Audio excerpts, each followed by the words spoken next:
आज हम जिस लेटेस्ट केस को डिस्कस करने वाले हैं ये हमारी सोसाइटी के एक बहुत ही कॉमन इशू पर बेस्ड है, क्योंकि ऐसा अक्सर देखने को मिलता है कि पति पत्नी के आमतौर पर होने वाले झगड़े कोर्ट तक पहुंच जाते हैं और नौबत डाइवोर्स तक आ जाती है। और जब भी डाइवोर्स का केस फाइल होता है तो मोस्ट ऑफ द केसेस में क्लेम किया जाता है मेंटेनेंस। मेंटेनेंस शब्द को अगर मैं एक लाइन में समझाऊं तो मेंटेनेंस शब्द से मतलब है रोजमर्रा की जो बेसिक जरूरतें होती हैं उनको पूरा करने में होने वाले खर्चों की रकम से। और ये व्यवस्था हमारे लॉ में इसलिए रखी गई है क्योंकि अधिकतर मामलों में ऐसा देखा जाता है कि शादी के बाद पत्नी अपनी रोज की जरूरतों के लिए पति की कमाई पर ही डिपेंड होती है, और ऐसे में अगर पति पत्नी को छोड़ देता है या फिर उससे तलाक लेना चाहता है तो पत्नी को अपनी जिंदगी जीने के लिए फाइनेंशियल सपोर्ट की जरूरत होती है, और ये सपोर्ट उसे मिलता है मेंटेनेंस के जरिए। और ऐसी सिचुएशन में वाइफ के पास मेंटेनेंस पाने के लिए दो रास्ते होते हैं। सबसे पहला है सीआरपीसी का सेक्शन 125 और दूसरा रास्ता जो पत्नियों को उनके पर्सनल लॉज में प्रोवाइड किया गया है।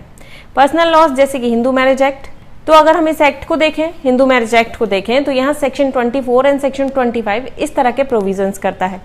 यानी कि एक हिंदू वाइफ दो तरीकों से या कहें तो इन सभी प्रोविजंस के तहत मेंटेनेंस क्लेम करने के लिए एंटाइटल है। अब यहाँ इन सेक्शंस को भी एक बार समझ लेते हैं कि section 24 and section 25 of Hindu marriage act क्या कहता है। तो यहाँ पर हस्बैंड हो या फिर वाइफ दोनों को ही इक्वली ट्रीट किया गया है, यानी कि यहाँ वाइफ तो मेंटेनेंस क्लेम कर ही सकती है पर साथ ही हस्बैंड भी मेंटेनेंस क्लेम कर सकता है। पर इन रियलिटी ऐसे मामले बहुत ही कम देखने को मिलते हैं जब किसी हस्बैंड ने इन प्रोविजंस का बेनिफिट लिया हो। अब यहाँ इन सेक्शंस को भी थोड़ा सा समझ लेते हैं। हिंदू मैरिज एक्ट का सेक्शन 24 जहाँ मैट्रिमोनियल डिस्प्यूट्स की प्रोसीडिंग्स के पेंडिंग रहने के दौरान इंटरिम मेंटेनेंस की बात करता है, तो वहीं सेक्शन 25 जो है हिंदू मैरिज एक्ट का, ये permanent alimony and maintenance regarding provision करता है, यानी कि अगर जीवन भर के लिए गुजारा भत्ता पति या पत्नी में से किसी को चाहिए तो वो सेक्शन 25 के तहत इस रिगार्डिंग क्लेम करेगा। और अगर अब हम बात करें सीआरपीसी के सेक्शन 125 की, तो इसमें पत्नियों को, बच्चों को और पेरेंट्स को मेंटेनेंस देने की बात की गई है। अब हम उस केस पर चलते हैं जिसको हम आज डिस्कस करने वाले हैं। तो ये जो केस है जिसे हम डिस्कस करने वाले हैं ये रिलेटेड है हिंदू मैरिज एक्ट के सेक्शन 25 एंड सीआरपीसी के सेक्शन 125 से। इस केस का नाम है राकेश मल्होत्रा वर्सेस कृष्णा मल्होत्रा। इस केस के वर्डिक्ट को जानने से पहले हम केस के बैकग्राउंड एंड फैक्ट्स को भी समझ लेते हैं, जिससे क्या होगा, ये वर्डिक्ट तो ज्यादा अच्छे से समझ में आएगा भी और वो रीजंस भी हमें पता चल जाएंगे जिसके बेसिस पर सुप्रीम कोर्ट ने ये जजमेंट पास किया है। तो ये जो केस था ये एक मैट्रिमोनियल डिस्प्यूट था जिसमें हस्बैंड वाइफ को 2013 में फर्स्ट एडीजे ने डिसोल्यूशन ऑफ मैरिज की डिक्री पास की थी। साथ ही वाइफ को 13,750 रुपए पर मंथ के हिसाब से लाइफ टाइम के लिए परमानेंट एलिमनी भी ग्रांट की थी। इस केस के अलावा 2005 में वाइफ ने सीआरपीसी के सेक्शन 125 के तहत भी मेंटेनेंस की एप्लीकेशन फाइल की हुई थी, जिसे कंसर्न कोर्ट ने 30 जून 2014 को डिसमिस कर दिया। अब लोअर कोर्ट की इस रिजेक्शन को वाइफ ने हाई कोर्ट में चैलेंज किया, जिसे हाई कोर्ट ने अलाउ कर दिया। हाई कोर्ट ने इसे अलाउ करते हुए ऑर्डर किया कि हस्बैंड 13,750 रुपए के अलावा 30 जून 2014 से वाइफ को 5,000 रुपए पर मंथ के हिसाब से और पे करेगा। ये ऑर्डर पास करते टाइम हाई कोर्ट ने हस्बैंड की उस एप्लीकेशन को दरकिनार कर दिया जिसमें हस्बैंड ने अपने फाइनेंशियल स्टेटस को हाई कोर्ट के सामने रखा था। उसमें हस्बैंड ने ये कहा था कि उसकी सैलरी जो है वो 44,000 रुपए है, उसमें से उसे 20,000 रुपए मिलते हैं और उसमें से 24,000 रुपए उसके डिडक्ट हो जाते हैं। यहाँ हाई कोर्ट ने ये बोला कि उसके जो 24,000 रुपए का डिडक्शन है इसकी कोई किसी भी तरह की स्लिप हस्बैंड नहीं दिखा पा रहा है, अपने एविडेंसेस में उसने शो नहीं करी है, इसीलिए हाई कोर्ट ये मान के चल रहा है कि उसको पूरी 44,000 की सैलरी मिलती है, उसको यानी कि हस्बैंड को पूरे 44,000 की सैलरी मिलती है।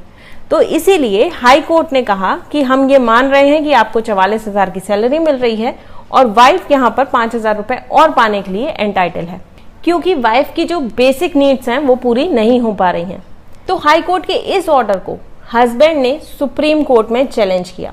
और ऑनरेबल सुप्रीम कोर्ट के सामने जो बेसिक इशू अराइज हुआ वो ये कि हिंदू मैरिज एक्ट के सेक्शन 25 के तहत परमानेंट एलिमनी ग्रांट किए जाने के बावजूद भी क्या सीआरपीसी के सेक्शन 125 के तहत मजिस्ट्रेट के सामने ये प्रेयर की जा सकती है कि ऐसे दिए गए मेंटेनेंस के अलावा और मेंटेनेंस दिया जाए, तो ऑनरेबल अपेक्स कोर्ट ने section 25 of Hindu marriage act के प्रोविजंस को एग्जामिन करा और उसके बाद इस क्वेश्चन का आंसर नेगेटिव में दिया।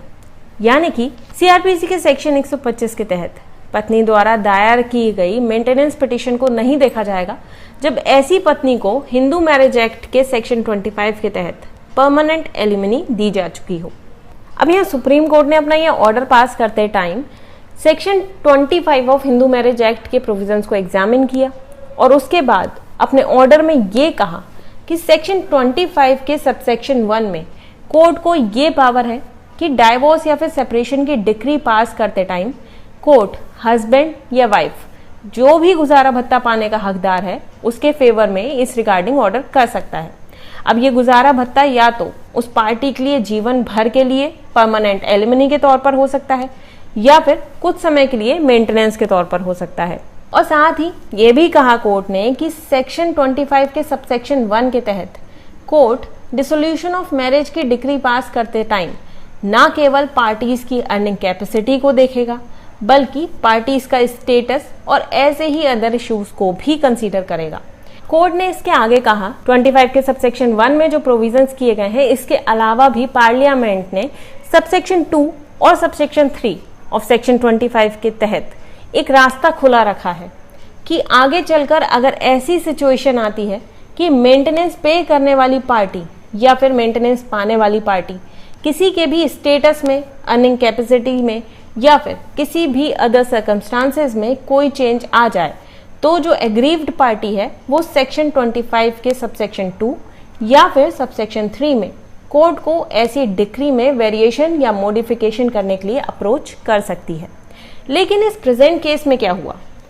यहाँ हाई कोर्ट ने जिस मैटर को कंसीडर किया वो 2005 में फाइल हुआ था और उस टाइम पार्टीज के बीच मैट्रिमोनियल डिस्प्यूट कोर्ट में ऑलरेडी चल रहा था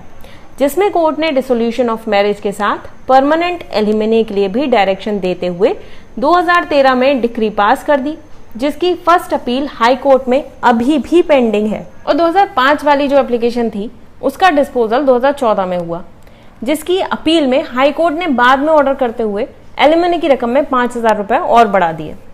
और हाई कोर्ट का अपील में दिया गया ये जो डिसीजन था ये बेस्ड था 1997 के सुप्रीम कोर्ट के सुदीप चौधरी वर्सेस राधा चौधरी के डिसीजन पर, जिसमें सीआरपीसी के सेक्शन 125 के तहत मजिस्ट्रेट ने मेंटेनेंस का इनिशियल ऑर्डर पास किया था और उसके बाद की प्रोसीडिंग में हिंदू मैरिज एक्ट के सेक्शन 24 के तहत इंटरिम मेंटेनेंस ग्रांट किया था। क्योंकि सुदीप चौधरी के मामले में कोर्ट ने यह पाया था कि सेक्शन 125 ऑफ सीआरपीसी के तहत मेंटेनेंस पाने के बावजूद भी जो वाइफ है वो हिंदू मैरिज एक्ट के सेक्शन 24 के तहत प्रोसीडिंग्स को मेंटेन करने के लिए खर्चा पाने को कॉम्पिटेंट है। इस पर ऑनरेबल सुप्रीम कोर्ट ने कहा कि अगर हम राकेश मल्होत्रा के मामले की बात करें तो यहाँ केस के फैक्ट्स सुदीप चौधरी के मामले से बिल्कुल अलग हैं। और जब हिंदू मैरिज एक्ट के सेक्शन 25 के सबसेक्शन 2 के तहत एक तरह की रेमेडी अवेलेबल है जिसमें कि कंसर्न पार्टी अपनी सिचुएशन एंड सर्कमस्टांसेस के अकॉर्डिंग डिक्री में मॉडिफिकेशन के लिए कोर्ट में जा सकती है, तो मेंटेनेंस की रेमेडी के लिए कई तरफ भागने की जरूरत नहीं है। और ऐसी सिचुएशन को कोई भी समझ सकता है जब wife initially section 125 of CrPC की एप्लीकेशन फाइल करे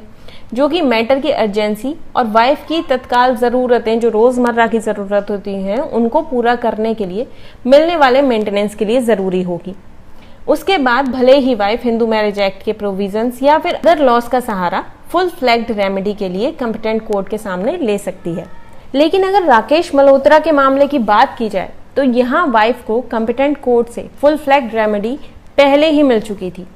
उसके बाद किसी और तरह की रेमेडी का सहारा लेना ठीक नहीं था मेंटेनेंस पाने के लिए, और इसीलिए ऑनरेबल सुप्रीम कोर्ट ने अपने ऑर्डर में हाई कोर्ट के उस व्यू को सेट असाइड कर दिया जिसमें हाई कोर्ट ने सेक्शन 125 ऑफ सीआरपीसी के तहत हस्बैंड को 13,750 रुपए के अलावा 5,000 रुपए पर मंथ और वाइफ को पे करने का ऑर्डर पास किया था। साथ ही सुप्रीम कोर्ट ने हाई कोर्ट को यह भी डायरेक्शन दिया कि सेक्शन 125 ऑफ सीआरपीसी की एप्लीकेशन को